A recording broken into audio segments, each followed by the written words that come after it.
3 more days to go for this year of 2024, and this 2024 has been full of fireworks, I would say, because can you imagine an immigration process where every day that you wake up, you are looking at a new change, you are looking at a new update, and a lot of these changes and updates are completely changing your trajectory, your pathways, whatever you have planned, everything gets changed because of these updates and these changes. This happened throughout the year. Ever since we started in January of 2024, all these changes started creeping in, whether it had to do with the international students, then it had to do with the work permits, spouse open work permits. It had to do with lots of programs, PNP programs that came through. And of course, the year rounded up with changes coming as far as the LMIA points are concerned. Big change over there in terms of the job offer points no longer being active in express entry, effective spring 2025. I know there is a bit of time there, but all these changes. So what we're going to do in today's video is we're going to talk very quickly, obviously, because some of the changes might not matter to you or whatever that, but very quickly, we'll just go through all the changes that were announced in this year. So you had a bit of a glimpse as to what exactly was going on. And at the same point of time, some of these you might have forgotten. Some of these might still be applicable to you, but you might not be aware. So very quickly, we'll go through all these changes. We'll come back, we'll talk a bit about express entry. I do not have my express entry report ready today. What I'm going to do is I'm going to do another episode tomorrow morning at 10 a.m. where we will talk about the express entry roundup and the PNP roundup as to what exactly happened with express entry, what happened with PNP, and a very short glimpse of what might be in store for us in 2025 and as we move forward. That's the agenda for today. And of course, as we finish our today's roundup, then we will get on to the question and answers. So until that time, I would request you to please hold back your questions so that we can take those on once we have reached the Q&A stage. Okay, so let's get on with this one. There you go. So that's the Canadian Immigration Yearly Roundup, Annual Roundup. And let's start with the first one. Ontario changes eligibility criteria for the international student stream. I do not know if you remember, but this happened effective 1st of January, where they said that earlier you require at least a 2-year program, and then they changed it to now a 1-year program. Even 1-year programs became eligible under the international student stream as far as the OINP was concerned. Bear in mind, Ontario had a quota which was really high amongst any other province of about 21,500 for 2024. So this was a welcome change. Lots and lots of international students were able to take advantage of this one. Hard to fill program in Saskatchewan closed pretty early January. Now this program also was quite abused. I would say it was misused a lot, but it was a good program. Why? It allowed tier categories 4 and 5 also to be eligible. All you needed was 6 months of work experience in Saskatchewan. You needed a job offer, and you pretty much could get nominated and get your permanent residence. Saskatchewan did face a lot of trouble with this application in terms of the program integrity. Lots and lots of things were going wrong. So eventually they decided that they needed to close this one down. Canada then announced a temporary 2-year cap on the international study permits, whereby they said that they are going to reduce the number of international students coming to Canada. Obviously, that became the highlight for the entire year of 2024, where the focus now became the temporary residents who are in Canada and how that number has to be reduced. So from there on, Mark Miller came out several times indicating how they would like to reduce this number of temporary residents, international students, foreign workers in Canada. And that was the first step, where they reduced the targets of the international students who will be coming to Canada to about 450,000 people. And that's where that started in January this year. Master's program were now eligible for a 3-year postgraduate work permit, which basically meant earlier, or rather before this, it was always the case that you could get your work permit. International students would get their work permit based on the duration of their study. So even in some cases, there was a discretion that applied, that some international students who completed their masters could get 3-year work permit. But if you completed 1-year masters, you could also get only a 1-year work permit, which was putting this in a bit of a chaos. So they came out and said, okay, all master's program, regardless of the period of study, would be eligible now for a 3-year postgraduate work permit. That happened in February this year. And then the category-based draws started going strong. Earlier this year in 2024, if you have seen Express Entry, you would have seen in the earlier part, you would have seen quite a few category draws. STEM draw also happened, transport, agriculture, food, skilled trade, healthcare, of course, francophone. All these category draws happened earlier this year, and that was the highlight as we were in that part of the year. Big change came for the agri-food pilot. I'm not sure how many of you are aware, but there is this program called agri-food pilot as well in Canada, and the requirements were changed. The inside Canada applicants could meet the criteria with the job offer or the educational requirements, but you had to be on an LMIA work permit. That was the bigger requirement here. Alberta in February also decided that they had to put a pause on their Alberta opportunity stream applications because it was completely getting out of hand. They had so much of backlog. They had to put a bit of a pause onto that one. So that's what happened in February. They put a pause to the Alberta opportunity stream. That excuse me, obviously came as a big shock to a lot of people who were just on the verge of making their applications or submitting them, and they were really in a bit of a quandary there. What else did we have then? Alberta launched a tourism and a hospitality stream, made big news, that one, but it turned out to be a bit of a damn squib because only 200 invitations were eventually issued in the first draw, and it required you to be working with specific companies, have 6 months of work experience within the specific occupation groups, and have a full-time job offer. But it was nevertheless a good program for those people who were actually eligible. They announced $5,000 grants for skilled trade workers under the Alberta is Calling campaign, which was quite successful. Alberta started seeing a huge growth of their own population through these Alberta is Calling campaign. No more open work permits for spouses in undergrad program. Now, this was also announced in March. That this one really put a spanner in lots of people's plans. So what happened is now earlier, if you're studying in Canada, you had a valid study permit for at least 6 months, and you were actively pursuing your studies.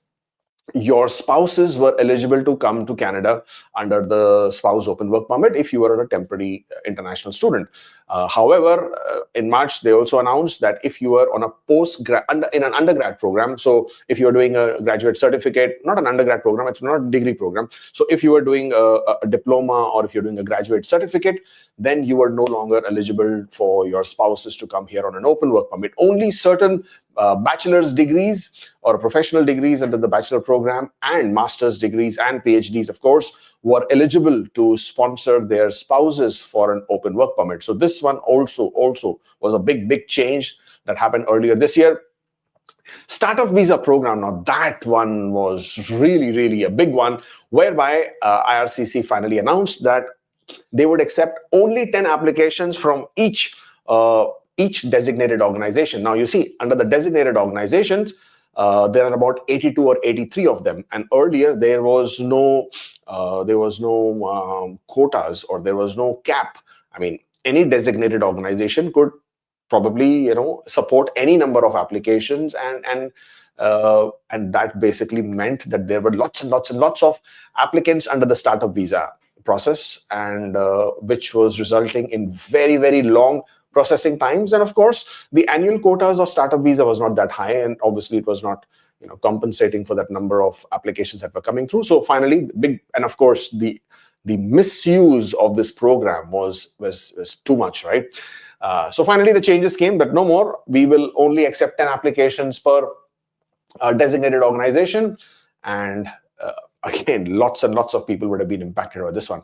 Self-employed program, it was a good program, but it was paused, and it is now being paused until 2026. And in 2026, they will take a look at this again to see if they wish to bring it back. Now, self-employed program was for those people who are obviously self-employed under certain categories: art, culture, sport. These were the categories by and large.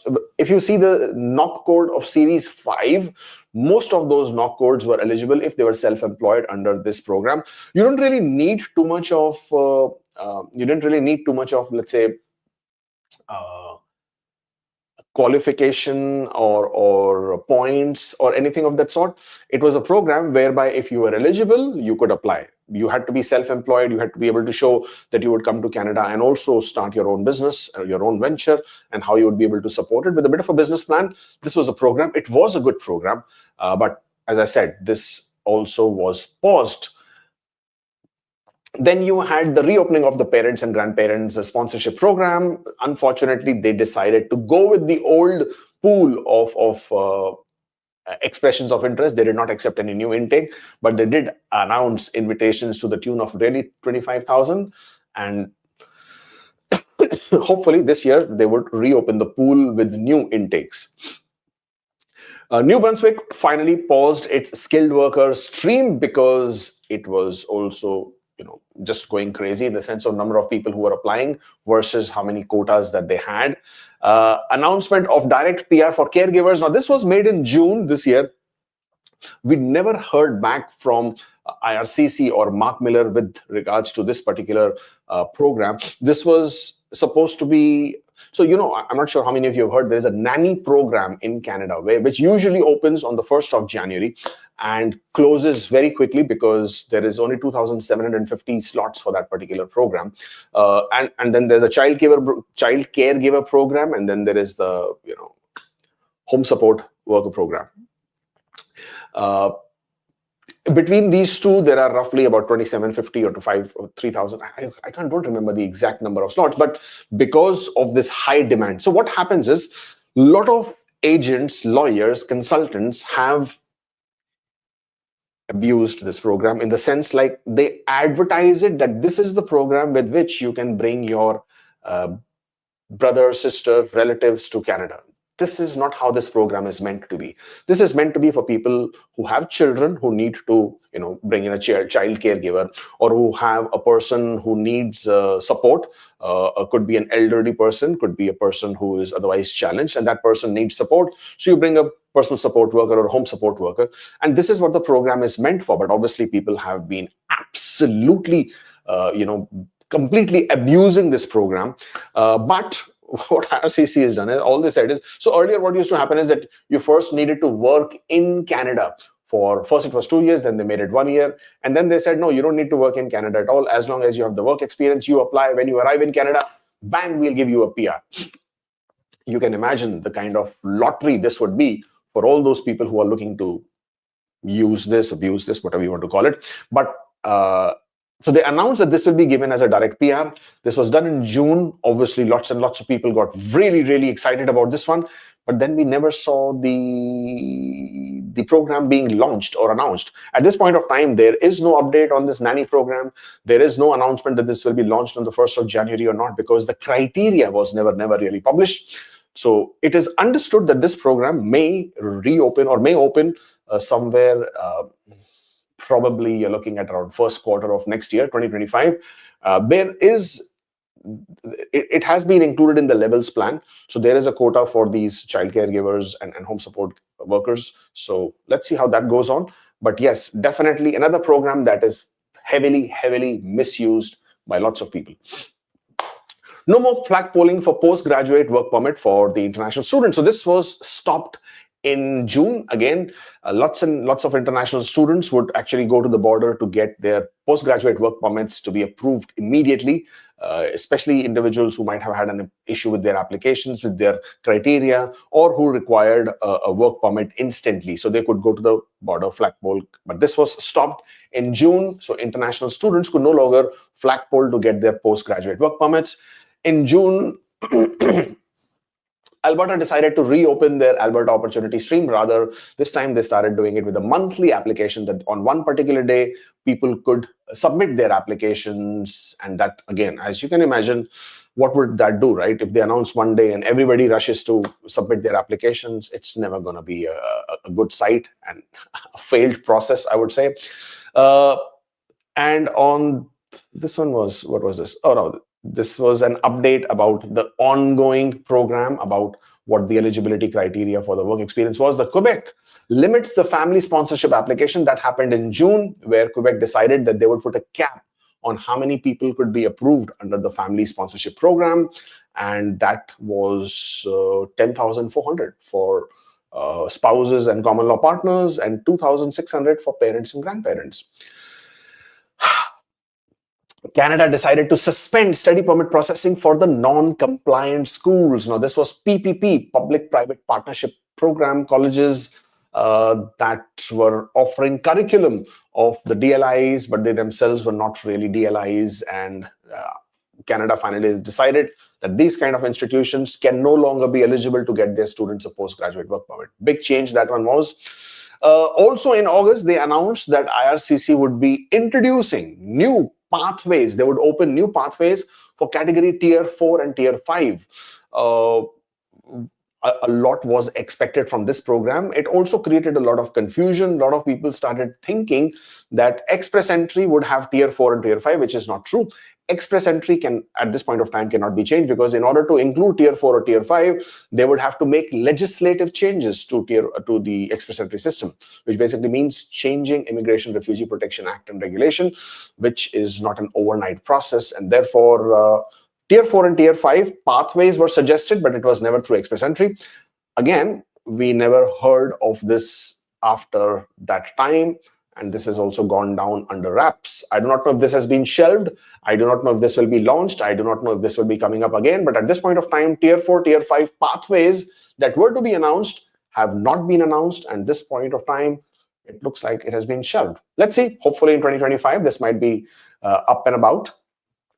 Francophone minority communities student pilot was announced. Again, this was part of a strategy to increase the Francophone population outside Quebec. It provided students from certain countries, I think there were about 37 countries, other than France, which is so surprising, that if you were national of these countries, and if you had a certain score in Francophone, you chose to come to Canada to study, then there was a pathway from there on for you to become a permanent resident as well. So that was also then announced in August.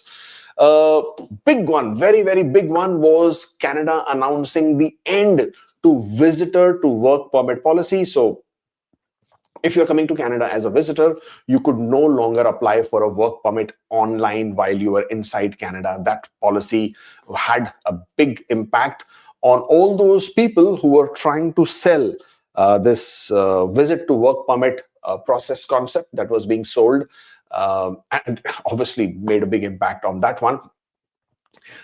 It didn't change anything for most people, because people could still, if you had an LMIA, because that's what you needed, you could simply go to the border flagpole and get your work permit anyway. So though this policy was announced, it didn't really make much of a difference, because a lot of these people were not making the application online anyways.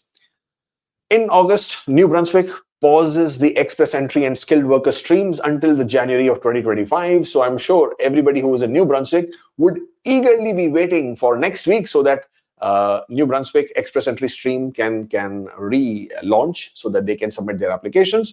But again, all these PNPs were closing, or their streams were being closed, because of the overwhelming number of applications that they were receiving. Saskatchewan launched 2 new streams for agriculture and healthcare workers. Agriculture talent pathway and health talent pathway. Important changes for LMIA applications under the temporary foreign worker program was announced in September. Now, this basically meant that the low-wage LMIA applications that were being submitted, if they were submitted in a census metropolitan area and the unemployment rate was more than 6%, then you technically could not submit an application. I do not know why did it take them so long, because LMIAs were really being misused. I think they are still being misused. Of course, with the points being taken away, that big change would change a lot about LMIAs. But if they always knew that there is something wrong with the LMIA process, you would wonder why they wouldn't have introduced these changes early on, right? What was holding them back? Anyways, who are we to judge now, right? But this was announced in September, and they also invoked 10 to 20% caps based on the number of temporary foreign workers who are already working in these companies. In September, finally, Alberta woke up and decided that their intake process was not working. So they decided to launch an expression of interest system, something similar to what Ontario does, whereby you create your expression of interest. If you are eligible under different Alberta programs, Alberta streams, the system would give you points, and based on those points, Alberta would conduct draws. Now, after that, October onwards, Alberta did start conducting draws, but we don't really hear about it. They don't really announce too much of information or detail about it. And we do know that they have been conducting draw at least once a month, but we don't really get to hear as to what was the criteria, who they've invited, and under what pretext. So Alberta continues to not be very transparent. Updates to the intra-company transfer work permit program with stricter guidelines that came in October. This time it changed the entire face of the ICT work permit program. Now, ICT is technically if you're working for a company outside Canada and that company also has presence in Canada, then the company in Canada could technically sponsor a worker from the same company who is working in another country from the same company. So you're transferring basically your employee from outside Canada to inside Canada.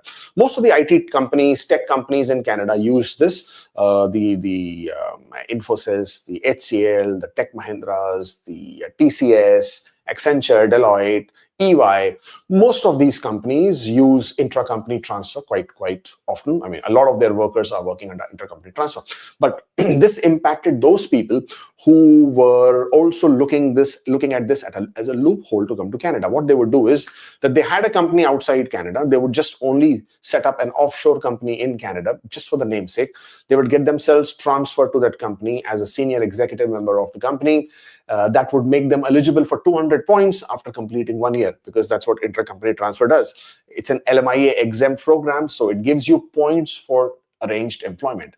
IRCC came down heavy on that, clamped down.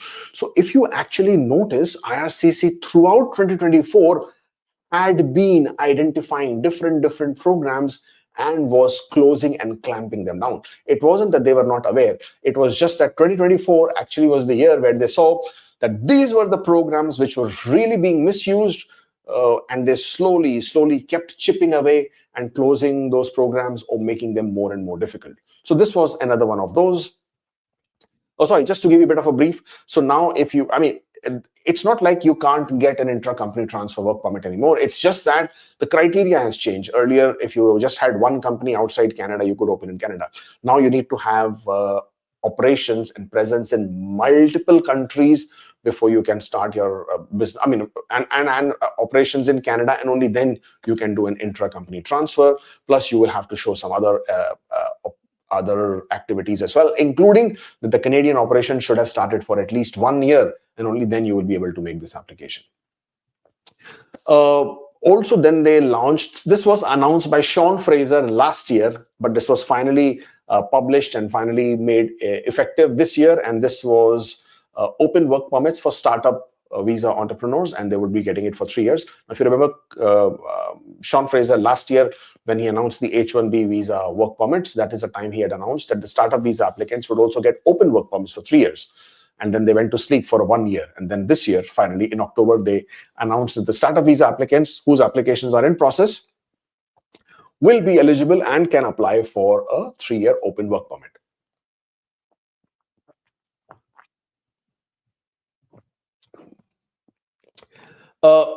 In October, IRCC made another very big change with regards to the international students, where they announced that not all programs, which are graduate certificates, diplomas, 1-year program, 2-year program, not all programs would be eligible for a postgraduate work permit.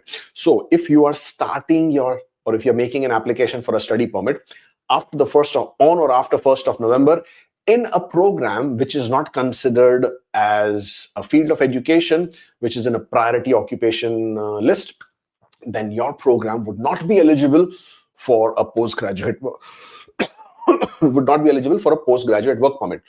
Again, a huge change which led to a lot of people canceling their programs, withdrawing from their programs, and changing it to a more appropriate program. This is also a huge list. At this point of time, there are about 900 plus codes that have been assigned to the occupations that are considered as priority, and approximately 900 programs that you could complete in Canada, which would still be eligible to give you a postgraduate work permit. In October, Quebec came out and said that they would put a country-wise cap of 25% from any country. So that was the cap that was announced in October, but this only applies to Quebec.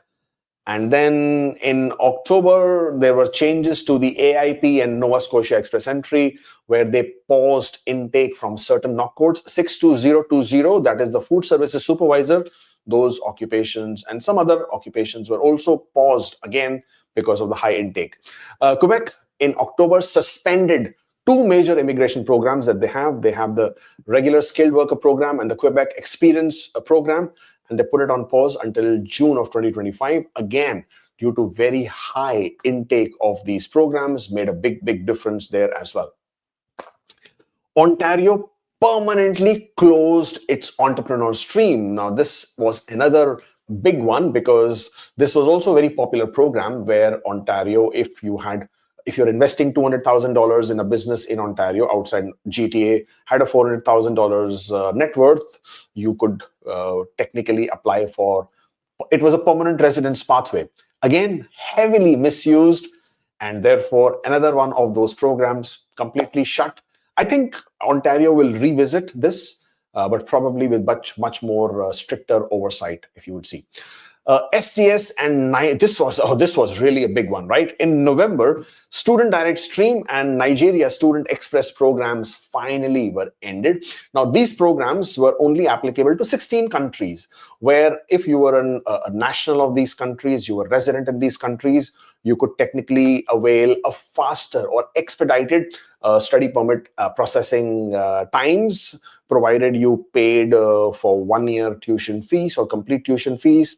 You already had scored a certain level in your English proficiency, and you had paid about $20,000 in the GIC, Guaranteed Investment Certificates, in a Canadian bank operations, and then you would be eligible under SDS stream. But this stream was found that one, it was not really impactful in the sense of it was not fair to the non-SDS, and therefore they wanted to bring parity. I think there was something else that was going on over there, and finally they decided they don't need the SDS stream.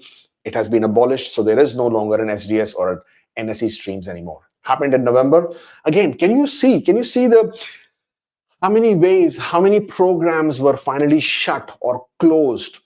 I mean, when you see the whole year's roundup, then you can see how many programs were actually shut down and closed. Canada introduces that international students in Canada can now work up to 24 hours. This was effective November, that you can work 24 hours off campus. Earlier, international students could work only for 20 hours. There was a lot of confusion about this as to when this would be coming into effect. It came into effect in November, and now international students can work off campus for 24 hours per week only. Manitoba launched an immigration pilot to boost rural workforce. It's a 3-year pilot. Again, job offer is mandatory. IRCC temporarily halts application under the PSR program for Group of 5 and community sponsors. On the 29th of November, this was a refugee program for a Group of 5, and again, another program that was closed. They do aim to invite about 23,000 privately sponsored refugees in 2025. So again, huge backlogs already there, but this would have severely impacted some applicants who were just about ready to submit their applications. Multiple entry, this was another big one in November. You could no longer expect to be guaranteed a multiple entry visas to Canada if you are making an application for a visit visa, and neither could you expect that you will always receive your visit visa to be valid until the duration of your passport. These things which were otherwise expected, common, normal, no longer, this is no longer applicable. Again, this was done to curb the rampant misuse of the Canadian visas, Canadian visa processes, and this was another, and therefore another step taken by Canadian immigration to avoid such instances where people are misusing. So they were absolutely taking the visit visas and actually treating that as continuing to stay in Canada. They would stay for 6 months, extend for another 6 months, extend for another 6 months or 1 year, go out for a few days, come back and do the same thing again. And this was again and again being highlighted. Of course, this was also being sold by agents, unscrupulous agents outside Canada, with nefarious intent. And therefore, they identified that this is not required, not needed. They would rather assign visas or approve visas based on the purpose and intent for travel, and that should be given only for that period of time. Something like what Schengen visas do, right? They give you only for a specific period of time. So that's what Canada has chosen to adopt. Remote area border crossing program. Again, most of you it won't apply to. This doesn't apply to most people, so I'm just going to skip this one. Federal EMPP no job offer stream closed for new applications. The cap reached. This was the economic mobility pathways pilot, mainly for individuals who had already claimed for asylum. This was mainly meant for them. This was also finally closed in December because the cap was reached. This will reopen on the 1st of January 2025. Big one came in December. Lots of changes came in December. First one was on the 23rd of December, effective 11:59, 23rd of December. Flag polling completely closed. No more flag polling, absolutely finished. You can no longer go to the land border and request for a work permit or any kind of permit for that matter. This is finally the nail in the coffin that was required for those people who are coming to Canada on a visit visa, getting an LMIA, buying an LMIA fraudulently, and then making an application for work permit by going to the border, just flag polling. This was needed much sooner, much earlier, but I guess better late than never. This was finally done. 11:59 p.m. December 23rd, no more flag polling. Big, huge nail that was hammered into that coffin. Express entry. No, this is LMIA points. Now, some of you who are following me on Twitter, who are on Facebook with me, you know that I have mixed emotions as far as this points is concerned. And a lot of you are then been saying that because it is affecting my business and blah, blah, blah. Well, good luck to you guys thinking whatever you want to think. I personally do not agree with everything, but again, it's my opinion. Who am I? I'm a small time consultant, no big deal, right? But I can have an opinion. Every time you will remove points in express entry just because you as the governance could not root out the fraud, then it creates a problem. Because now imagine there are so many people who are working in Canada now, right? They are all in Canada. They could have come on. Again, we are not talking about the fraudulent LMIAs. I absolutely in the favor of removing the fraud in any manner possible. So identify the fraud, penalize the fraud, make it so strict that people are deterred from doing those kind of things. Instead, if you just remove the points, now this is going to impact a lot of people. This is impacting those people as well who are in Canada under the LMIA exempt work permits, because the latest news that came from IRCC on the 23rd of December, I think, said that all arranged employment will no longer be eligible for points effective spring 2025. Now, arranged employment happened under two situations. One is with the LMIA, one was LMIA exempt. Now, LMIAs which were being obtained fraudulently by buying them definitely must go out of the window. But there were thousands and thousands and thousands of people who were genuinely, now people are laughing, you cannot get a genuine LMIA. Of course you can. And you're stupid to think that you cannot get a genuine LMIA. Go out into the market. I'm not talking about the food services. I'm not talking about the admin assistants. I'm not talking about the retail. I absolutely accept that there is a lot of fraud that is happening. But then the fraud is happening in mortgage. The fraud is happening in insurance. The fraud is happening in real estate. Are you going to shut down all these industries? Do you know the amount of fraud that happens in foreign work experience? Do you have any idea? Those are easy 50 points. Do you know the amount of fraud that happens in Canadian work experience by running fake payrolls? Are you going to remove the points? I mean, that's the best way to do it, right? Do you know how many degrees are fake? Canadian education or foreign education. Do you know how many of those are fake? Do you know the language test results? How many of those are fake? So for every of these, I mean, each one of these, what are you going to do? Are you going to remove those points? So then what is express entry? It's like bare bones, right? So that was my point that I was trying to make. Obviously, people have always different ways of looking at things.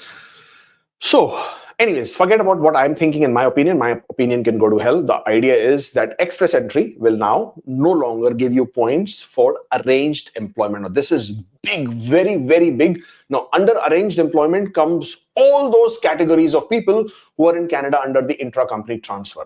It also impacts all those people who had obtained the francophone work permits, right? They had obtained those work permits. Now they were on a closed work permit. They have completed their 1 year of work experience. Now they were eligible to gain their points impacted. All those people who were coming to Canada on any kind of LMIA exempt closed work permit, whether you're a NAFTA work permit, CUSMA work permit, C20 reciprocal work permits, you were here as a religious worker work permit, all those LMIA exempt work permits now are also under this umbrella, where IRCC has announced that all arranged employment points will no longer be awarded. Now, I would be very happy to see some changes to this. Hopefully, they will announce more criterias. But the express entry system that exists, the technical changes that have been made to that, I guess there is only so much that they can do with that. And whether we like it or not, we might see that the entire 50 points to 200 points for arranged employment under the entire umbrella for LMIA and LMIA exempt, both of them will go away.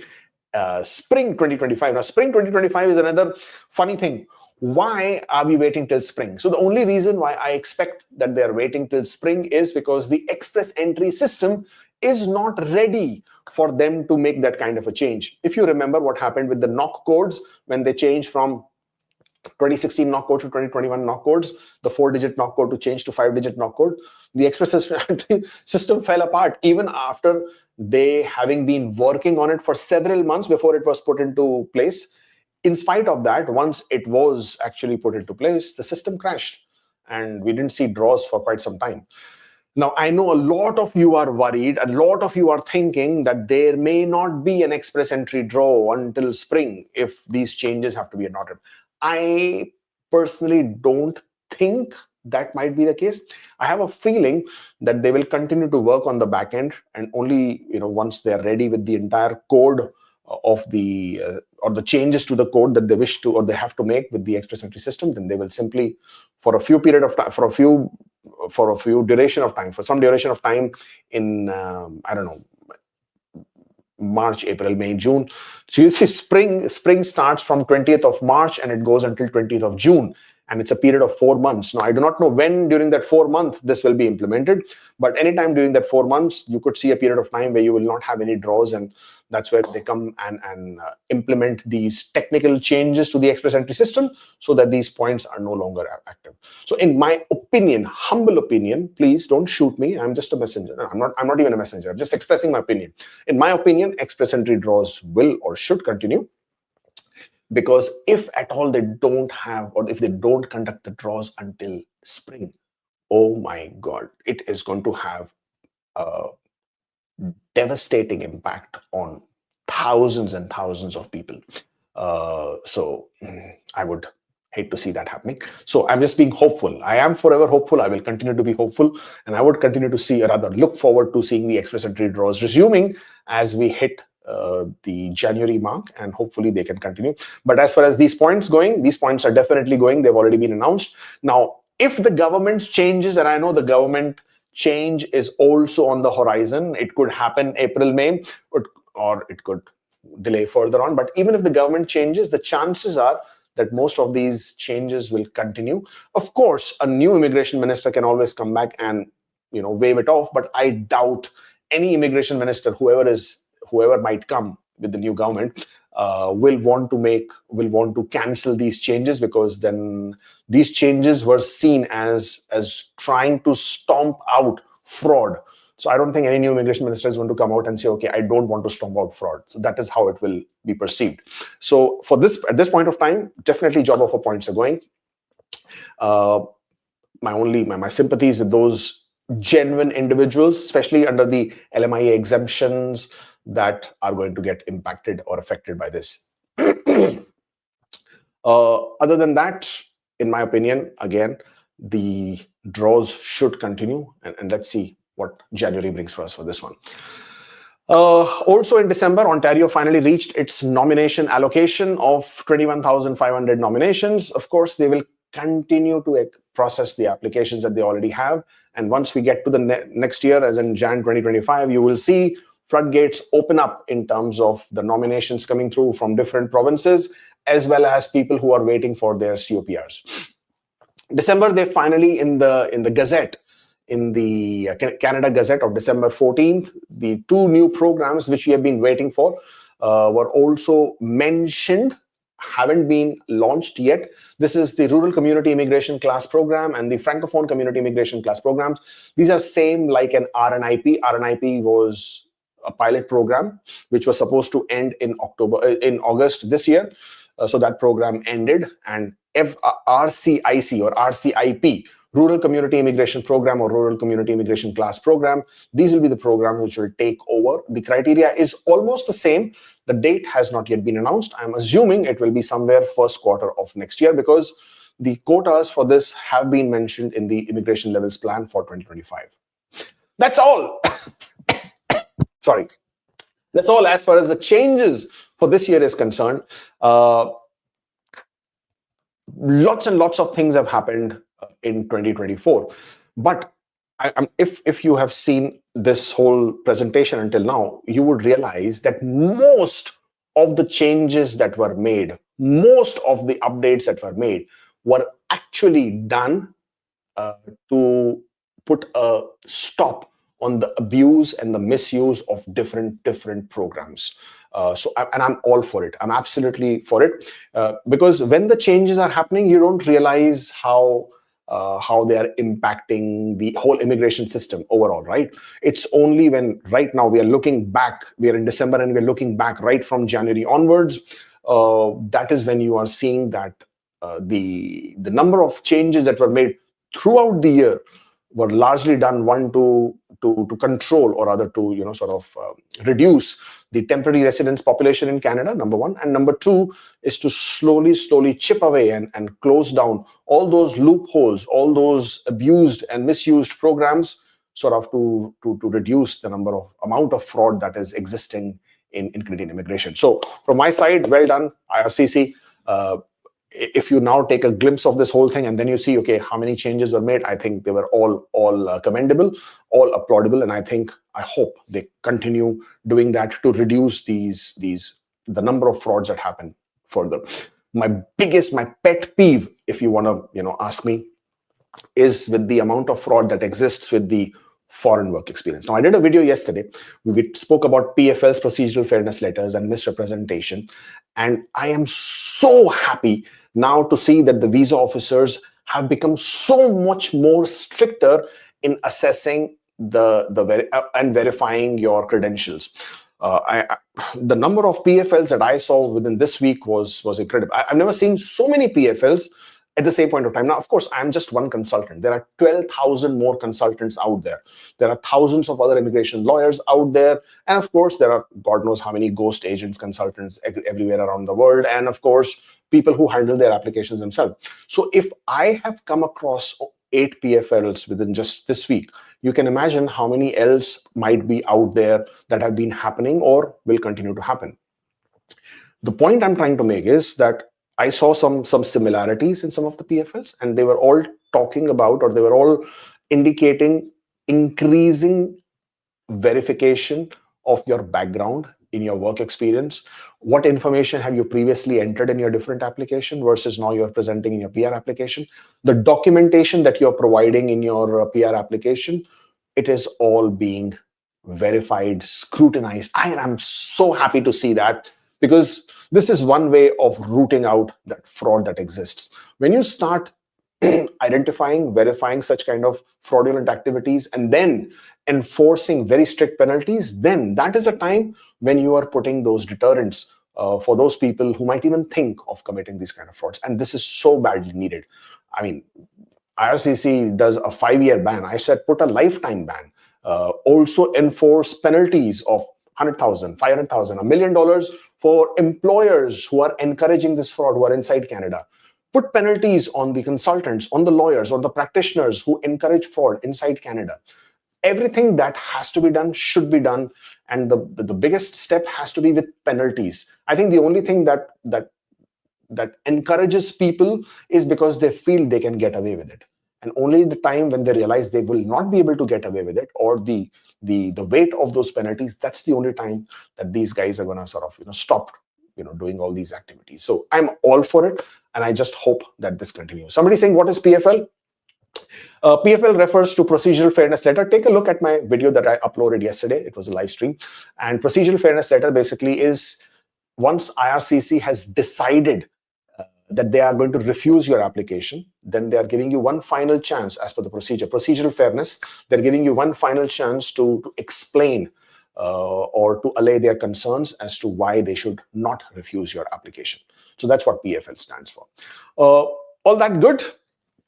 If you're still here, hit that like button so we can get this video out to more and more people. Of course, subscribe to the channel. We are very close to 100,000 mark, and we have just been dragging like a tortoise, right? All these years, just dragging to reach the 100,000 mark. I don't know, maybe it's that number which would make me very, very happy. So I need support from everybody out there. Hit that subscribe button. And of course, follow us on all the various platforms. If you wish to discuss your application, your queries, concerns one-on-one, then this is the link. By all means, please book an appointment. I'm not very expensive, please. Okay, whatever. So yeah, if you wish to discuss your application, your queries, your case one-on-one, then please, that's the link.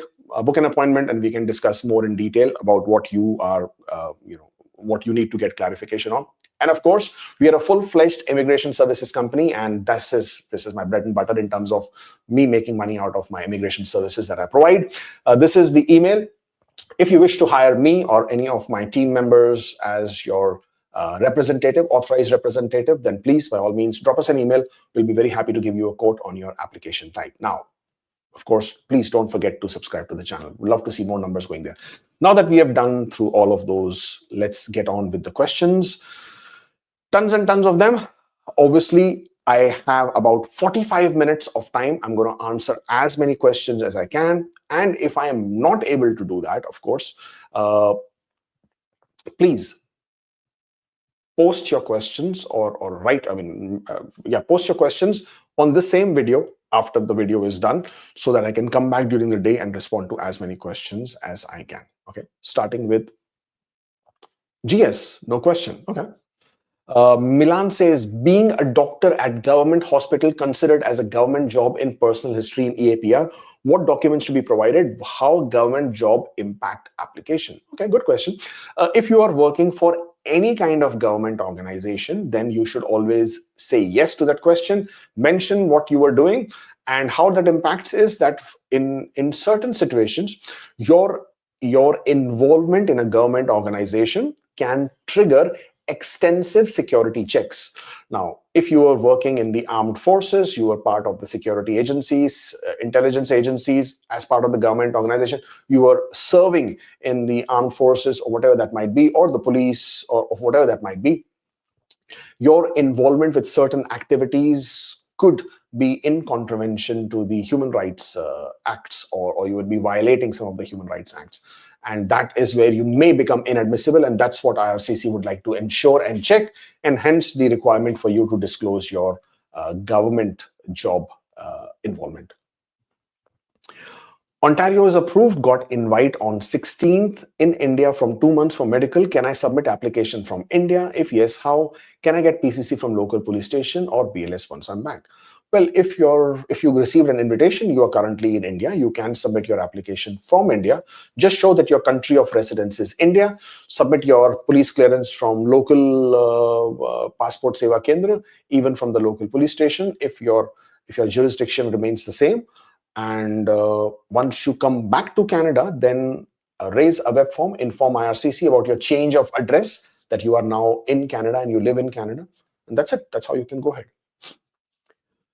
I got my postgraduate work permit in 22. I did not apply for TRV. Is it okay if I do it now? Absolutely. You can apply for TRV at any point of time. As long as you have valid status in Canada, you can apply for TRV from inside Canada. There is no problem with your PR profile at all. Recently moved to India. I don't know what XP means over there, but express entry profile active, created when I was in Canada. Plan is to stay in India till PR. Should I change the residence from Canada to India? Yes, absolutely. You must change your country of residence to India, and you should get your PCC from the Passport Seva Kendra, or you could also get it from the local DSP police station if the jurisdiction is not the issue. You don't need it from the BLS anymore. I received 1 year postgraduate work permit after 2-year course. Do I have to submit right away another application for PGWP extension, or can I apply later 3 to 4 months? Well, first thing, if you received only a 1 year postgraduate work permit, you have to first check, did you make a mistake in your application? Did you provide the complete documentation? Did you provide the completion letter for both the programs, the transcript for both the programs? Were you eligible for postgraduate work permit for both the programs? If yes, if the answer is yes, then first thing you must do is raise a web form and request for reconsideration of your original application. If that doesn't happen, then at any point of time, yes, by all means, go ahead and apply for an extension of your postgraduate work permit with explanation as to why should you receive an extension, and request the officer to consider your circumstances, that you were eligible to get a 3-year work permit, you didn't receive it, and that they should consider your case and give you one. Is obesity a ground for medical inadmissibility for PR? No, it is not. Obesity is a lifestyle condition, and it does not come under safety, security. So it's not a threat to safety or security of the Canadian citizens, and neither would it have an implication on the income threshold. So no. As far as future of Francophone draws is concerned, in my opinion, it's quite bright. Do you have any idea if IRCC has started issuing short-term visas as per dates mentioned, or it is still for 10 years? As of now, I've only seen one person receiving a visa for 8 months, and it was not due to passport validity. So there's only one person I've seen who received for 8 months. Other than that, I'm still seeing visas being issued as per the passport validity. Received Ontario invitation on 21st of March, submitted file on 15th of April, moved to assessment on 9th of July, but since then, no update. When will I receive 600 points? I don't know. You could write to Ontario asking for an update from 21st of March, from April till December. That's quite long. So unless there is an issue with your application, I don't see why this could have gone to such a long period of time. Do write to Ontario and ask for an update on your application. Is it important to mention about 4 months leave in reference letter? Employer mentioned it in relieving letter as a heading. Can I submit this? No, it is not important to mention on your reference letter, but you should definitely mention it in your personal history, showing that you were on a leave for 4 months and therefore not working at that point of time. OINP application is in DIP. DIP is decision in progress. Can I request to change NOC to meet the wage requirement? New NOC was also part of the same draw with no change in job duties. Unfortunately, you cannot, to an application that has already been submitted, you cannot send them a message and say, hey, please, can you change the NOC code?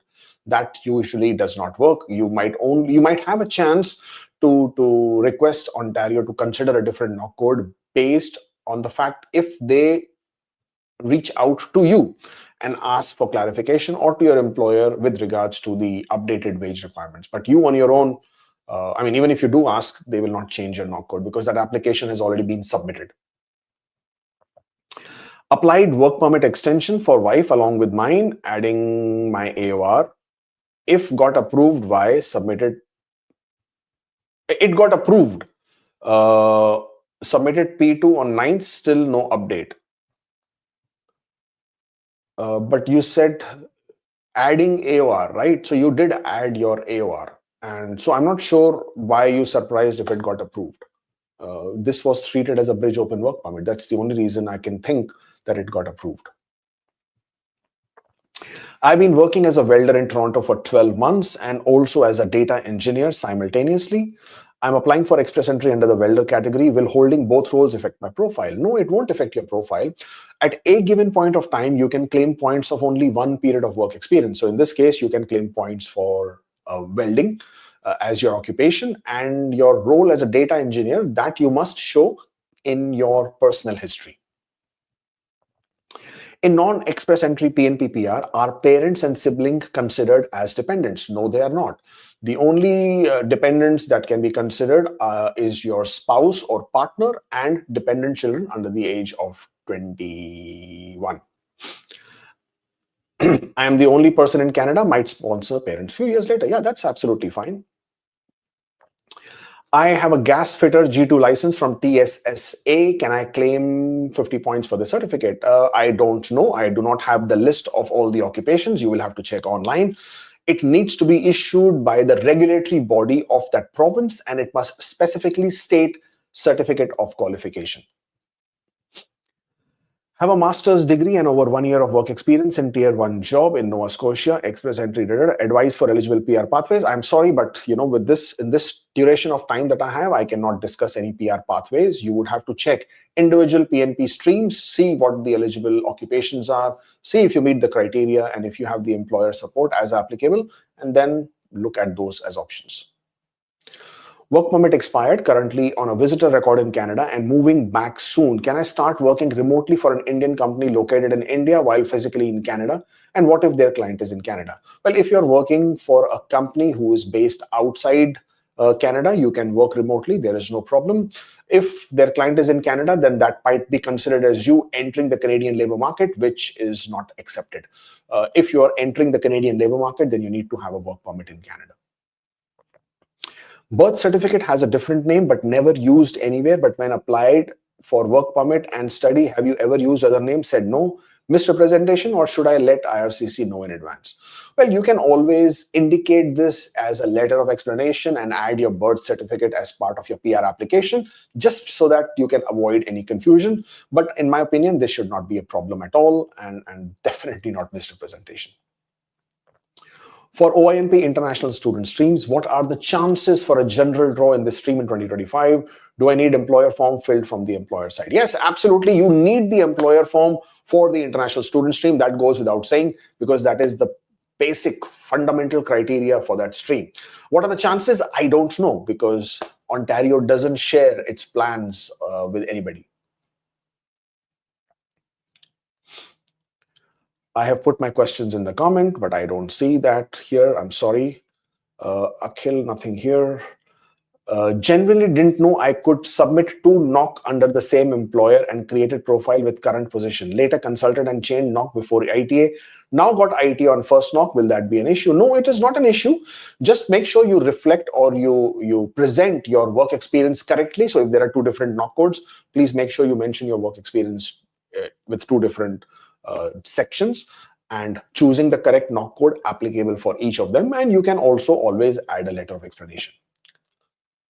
1 year diploma in Canada, bachelor's from India, 1 year knock, work permit valid, suggested stream. I'm sorry, I cannot suggest streams with this little information, and on this platform, I don't have that much of time to sort of, go over options for you. Again, as I mentioned earlier, please look at different provincial nominee programs, look at their options, look at their streams, and if you're eligible, then by all means, go ahead and apply. Waiting for ECOPR for the last 2.5 months, depressing. Can you please share some positive thoughts? Well, first of all, why should you be depressed? The fact that you have received your P1, that should be something that you should be rejoicing. There are people who haven't even started the process. So you should be very, very excited that you have your P1. You already know that you will be receiving your COPR. The only reason you haven't got it is because they've already completed their targets, their quotas for 2024. Why should you be hopeless at this point of time? On the contrary, you should be ecstatic. You should be planning your life ahead. You should be looking forward, and you should be doing everything that is exciting and waiting for you as you move into 2025. As you will hit 2025, you will see that IRCC will start releasing all the COPRs that they're holding back. Absolutely no reason for you to feel like this. Enjoy it and wish you a very happy new year, because that will be really, really happy. Nothing here. We have Do we have to submit account statement in CEC? Now, I do not know what you mean by account statement. If you're asking me for bank account statement, well, you don't have to, because there is no requirement for proof of funds as a Canadian experience class. What is the future and scope of PSW? I can't tell you about individual occupation code. PSW by itself is not eligible. Personal support workers are not eligible. Now, depending on your occupation, if that comes under any of the healthcare categories, if that's what you're asking, then depending on your scores, you might be eligible under the healthcare category, under the nurse aides or assistant nurse or anything of the similar occupation. But you will need to have that work experience first. 1 year at CIBC and 2 years at Scotiabank. Employment letters lack last work dates. Can the last pay stub suffice, or is an amendment needed? Well, if the letters indicate your end date, that always helps. If not, if you have your employment completion date or your resignation letter or whatever the document was given to you which terminated your employment or ended your employment, use that. And of course, the last pay stub also establishes the end date, but you can also explain that your employer did not mention it, or if you can by any chance ask the employer to indicate the period of ending date, that always helps. Currently on a study permit, working full-time, contract ends, will apply for spouse open work permit. Will the spouse open work permit be extended? Will accept it? Well, as long as when you apply for your postgraduate work permit, and that's what you're asking, right? Working full-time.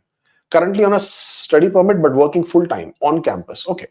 Contract ends, will apply for spouse's open work permit. Well, again, if you are studying in Canada and if you're applying while you are a student, then you have to look at the study permit spouse open work permit conditions. And if you are on a postgraduate work permit, then you have to look at the postgraduate work permit conditions. So I'm not able to make out what your status will be. So if you are, I can't make out what your status in Canada is. So if you're applying for your postgraduate work permit and you're working at that time, you can absolutely apply for your spouse's open work permit.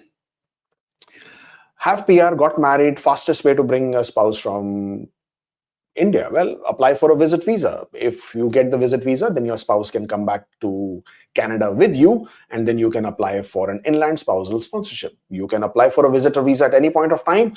The point is for you to be able to establish strong ties to home country for the applicant and purpose of visit to Canada.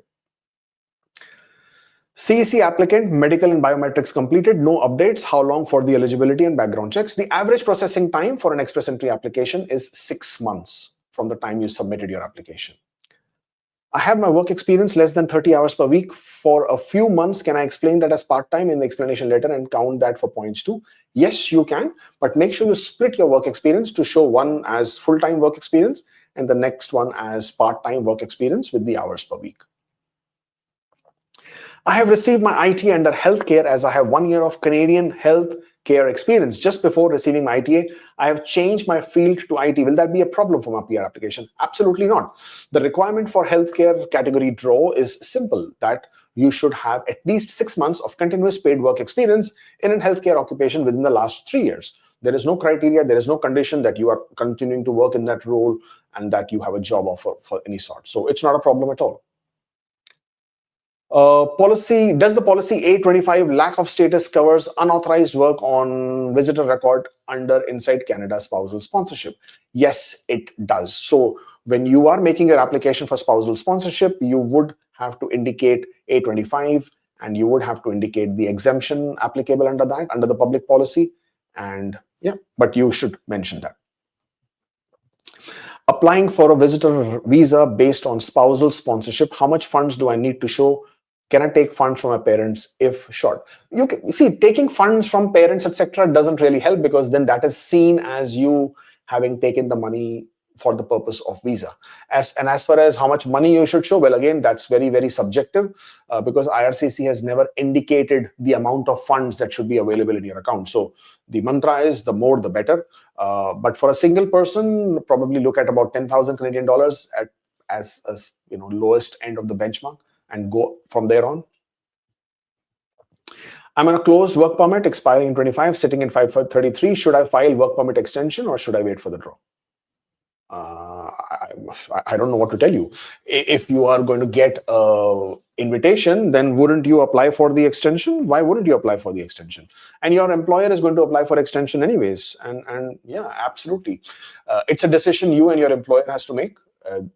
There is no guarantee when the draw will happen, when you will get invited, when your PR application will get approved, right? So with that in mind, August 25 is 8 months away. Take a judgment call. I spent 5 weeks in India, so entire 5 weeks won't count towards Canadian experience. I don't think so. It would probably be 3 weeks that you are working remotely. That doesn't count. Anything more than 2 weeks, if you are paid vacation, then that is at the discretion of the officer, whether they give you that leeway of that as a paid work experience or not.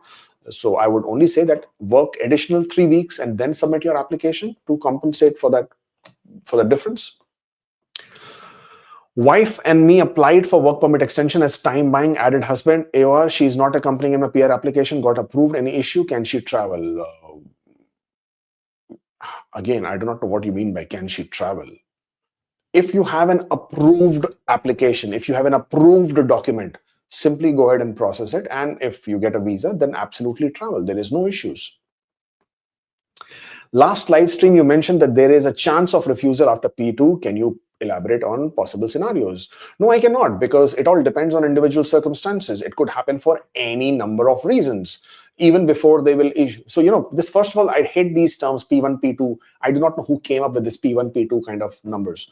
So first of all, I don't even know where would P2 be in reference to. So if you haven't received your COPR, anything can happen before that. And if IRCC chooses to reopen your file or establishes that there might be something which needs to be checked in your application, and that is a concern, then there could be a reason for them to refuse your PR application. 5th year in CA on LMIA supported closed work permit. Can we extend beyond 5 years? No, you can't. You would need an LMIA. Oh, your LMIA supported. So you have an LMIA. Yeah, well, as long as you can keep getting your LMIA extended, if you have a new LMIA, you can get a new work permit as well. I got biometric request. What are the next steps under CEC? Complete your biometrics and wait to hear back from IRCC. Either they might send you a document request or they might send you your confirmation to say that we are approving your application. Work permit expired in August.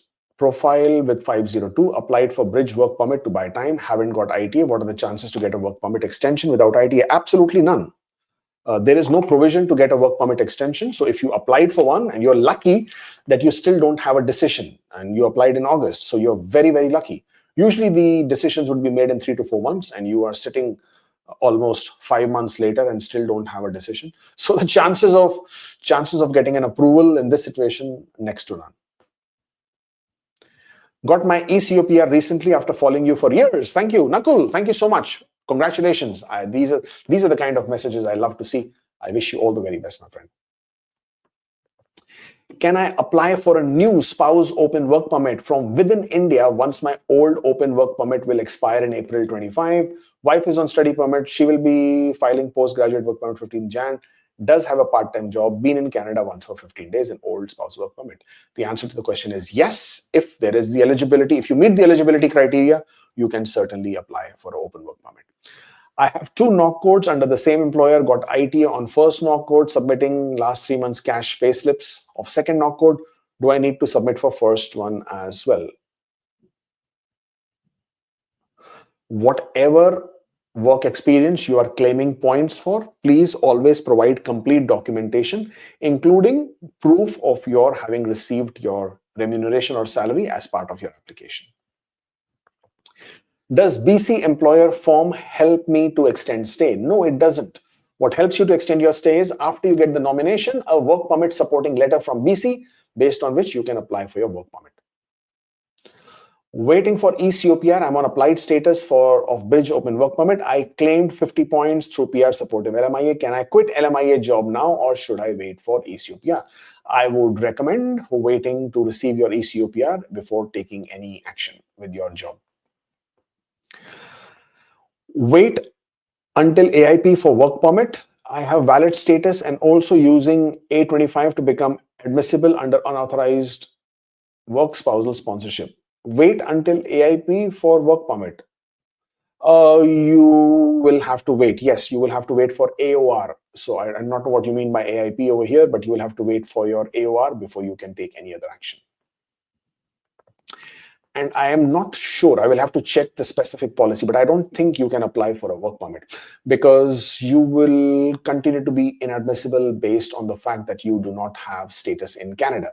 So while you can apply for spousal sponsorship, it does not give you authorization to apply for work permit just because you've applied for sponsorship, because your status in Canada is irregular. I will have to check the specific policy around it, but do give it a look before you make an application, or you might be wasting your money.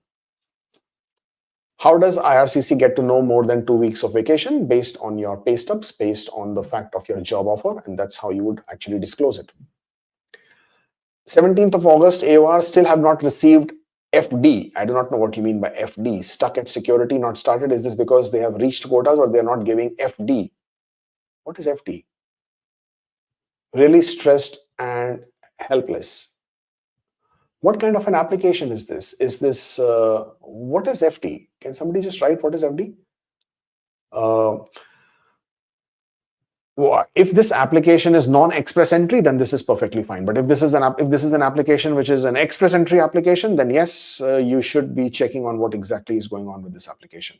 But if this is a non-express entry application, then the processing times can extend to 18 months, and it could be quite normal. Dependent US citizen child PR in process inside Canada in 6 months will be in Feb. Do I need to take her out of Canada or should file for visitor extension?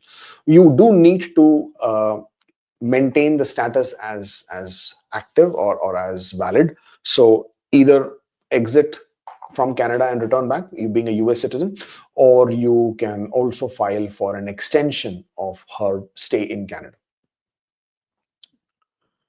CEC December 2 invited, currently in Canada. Can I submit from India and then travel to Canada where I will do biometrics?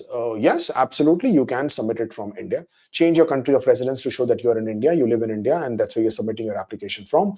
And once you go back to Canada, raise a web form and let them know that you are now residing in Canada.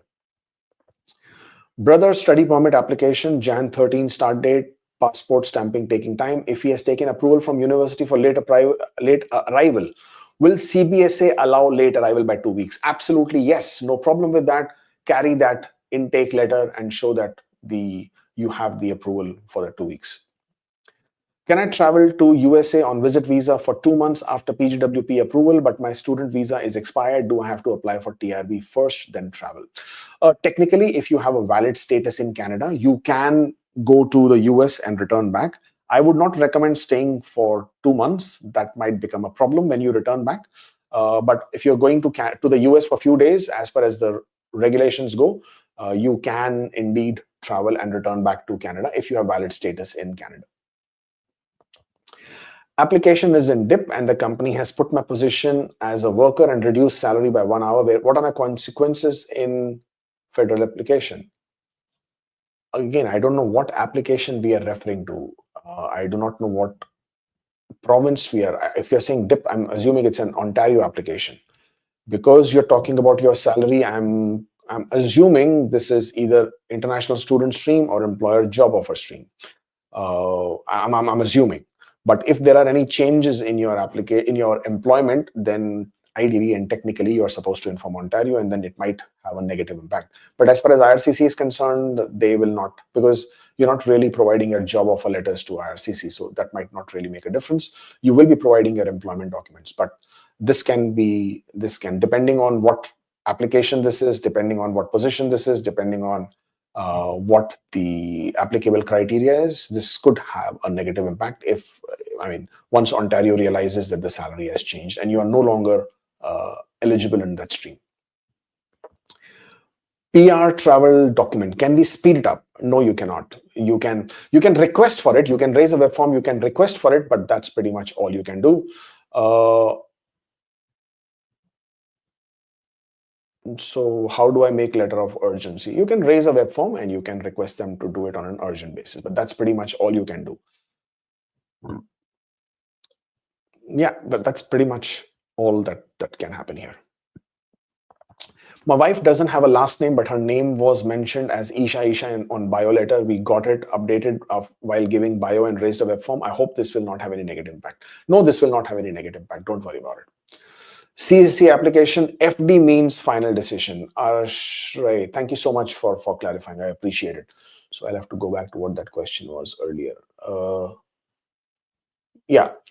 AOR 17th August, still not received FD. Well, if you haven't received FD, then that's absolutely fine again, because final decision doesn't mean there is no guarantee to get a final decision after a period of time.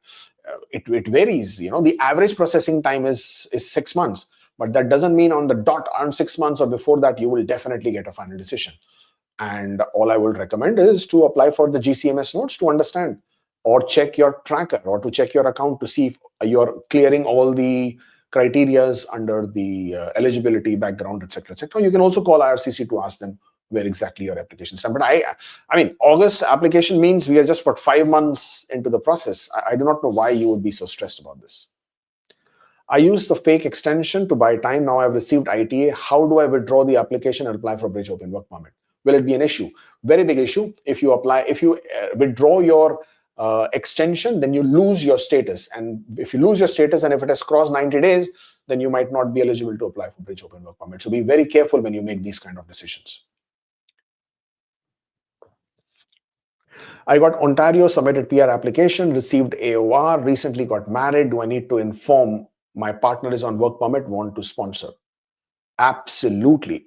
At any point of time, there is a change in your family composition, you must inform IRCC. This is not optional at all. Please raise a web form, let them know that you are now married, and they would then send you an application kit to add your spouse.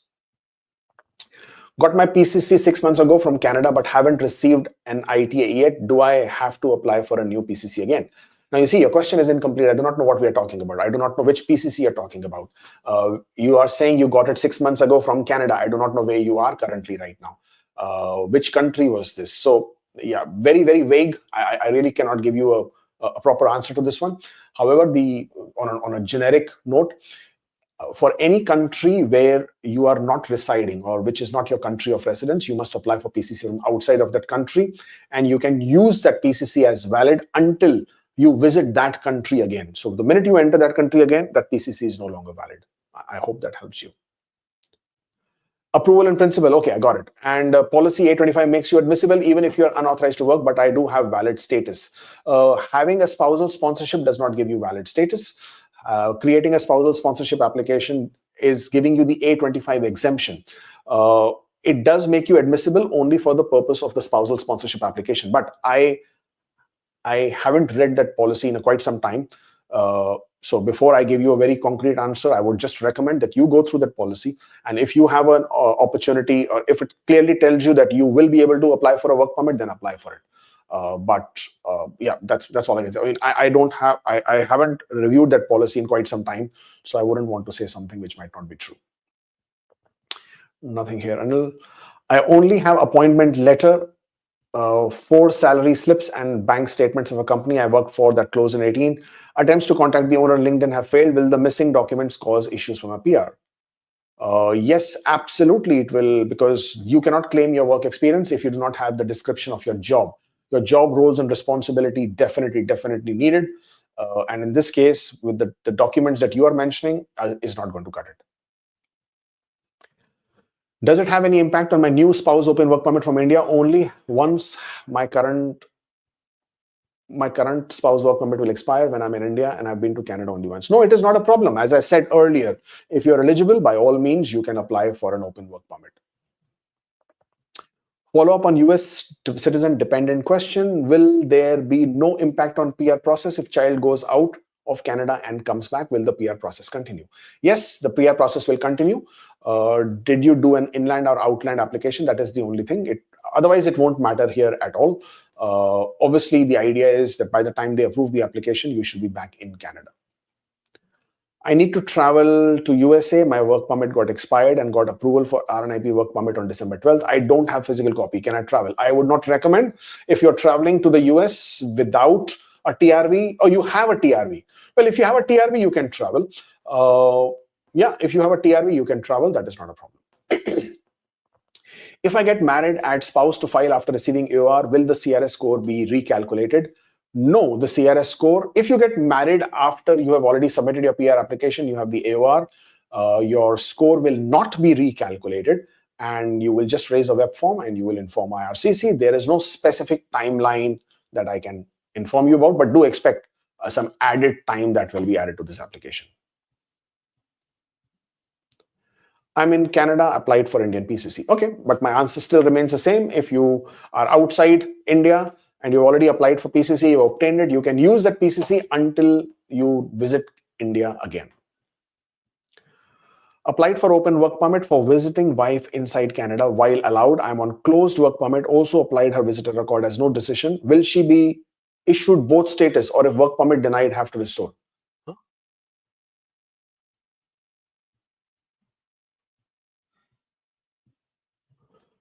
I'm confused. Applied for open work permit for visiting wife inside Canada while allowed. I'm on closed work permit. Also applied her visitor record as no decision till. Will she be issued both status? No, this makes it very complicated. If whatever will be the second application will supersede the first one. So if you've applied for visitor record, you should withdraw that one. But if you get an open work permit, and then, yeah, actually it makes it very confusing. Why would you make two applications? I don't understand. In this situation, why would you unnecessarily complicate and create an issue? However, the answer is, if you get approved open work permit, then it will remain valid until the validity date.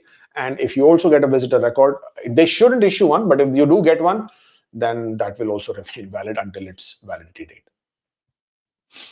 I have moved to Manitoba from Ontario for PNP. What are the chances or any other pathway? Well, I can't tell you chances or pathways. Please review the province's website and see what streams are available. And then if you're eligible, then take a look at that one. Can I sponsor for open work permit provided I have declared common law if I am on postgraduate work permit currently? Yes, you can. No problem. You will have to explain. Thank you, I have a visitor record. Oh, of course, if you have a visitor record, then you are good to go. You can absolutely make an application for work permit. Then it will not be a problem for you at all. Because the minute you have a visitor record, then you have a valid status in Canada, because that's what visitor record is for. And with a visitor record, if you're inside Canada, you're doing a spousal sponsorship application, then don't even worry about A25, because in your current status, you will be able to apply for an open work permit. Super visa, we applied on September 11th. What is the timeline for super visa? My wife is not working, but I have a job to support her application. Will that work, as I'm supporting my in-laws?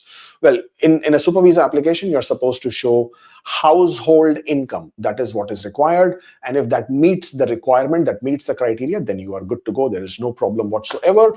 The timeline varies from country to country. I do not know which country you have applied for. So do take a look at that country's processing time, and that you can follow as in the average processing time for that. How to apply for bridge open work permit after ongoing fake work permit extension? Go online, go to your GCK account, answer the questions, say that you already have an approved, you have an AOR for a permanent residence application, then fill up the form, submit, pay the fee, and submit the application. Upfront letter of explanation will be good or bad. I do not know what we are referring to. I'm sorry, but I cannot go back to the questions to see what we are referring to. But upfront letter of explanation is always a good idea. It all depends circumstances to circumstances. Sometimes you don't want IRCC to take a look at what it was all about. And in some cases, it's always a good idea to explain upfront to avoid any issues. Will there be any chance that OINP will conduct tech draw? It's always a chance. Why not? Ontario has never made any statements or made any or has issued any announcements saying that they are closing any specific draws. And if and as and when they do announce that. So I would remain hopeful. Ontario can always conduct a tech draw. Remember, Ontario was always conducting a tech draw even before IRCC came out with the category draws.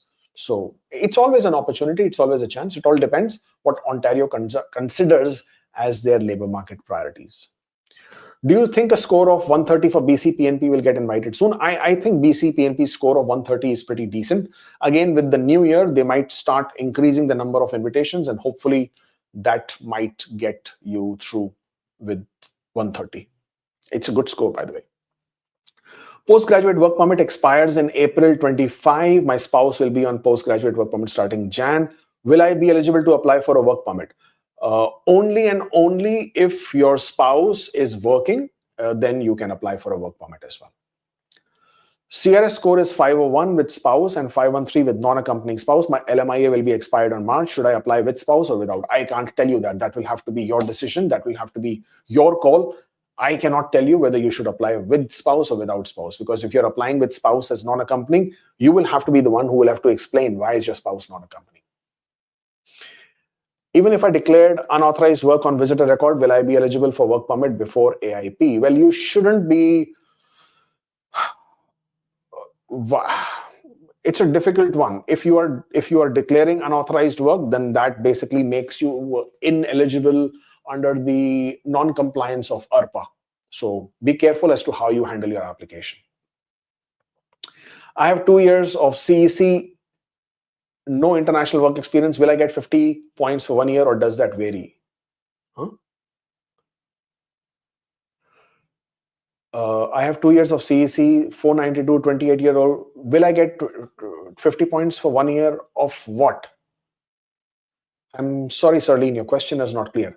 Please check the CRS calculator, use all different permutations and combinations.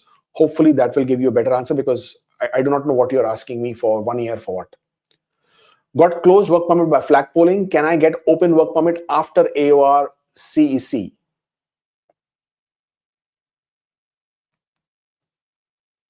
I mean, you can apply for a bridge open work permit. Yes, you would be eligible to do that. After you get your AOR, you can certainly apply for bridge open work permit. Now in maintained status, got a job offer in Francophone. Can I apply closed work permit? Can I apply bridge open work permit if I get ITA in EE while my closed work permit in process? The answer to all your questions is yes, you can. You can apply for a closed work permit if you have a job offer in Francophone and you're eligible. Can you apply? You can also apply for a bridge open work permit after you have submitted your PR application and while your closed is in progress. Whew, wow. Done through with so many questions. Thank you so much, everybody, for joining in. Of course, I have missed out on so many of your questions, and I will answer them if you post them in the comment section after this video. Thank you for joining in. I will be back tomorrow, 10 a.m. Eastern Standard Time, when we will talk more about express entry, the yearly outlook, I mean, the 2024 report, as well as the PNP draws for 2024 report, and very briefly also discuss how 2025 might be holding out for express entry. Join me tomorrow as we talk about all of this. Until then, I'll see you. Take care and stay forever hopeful.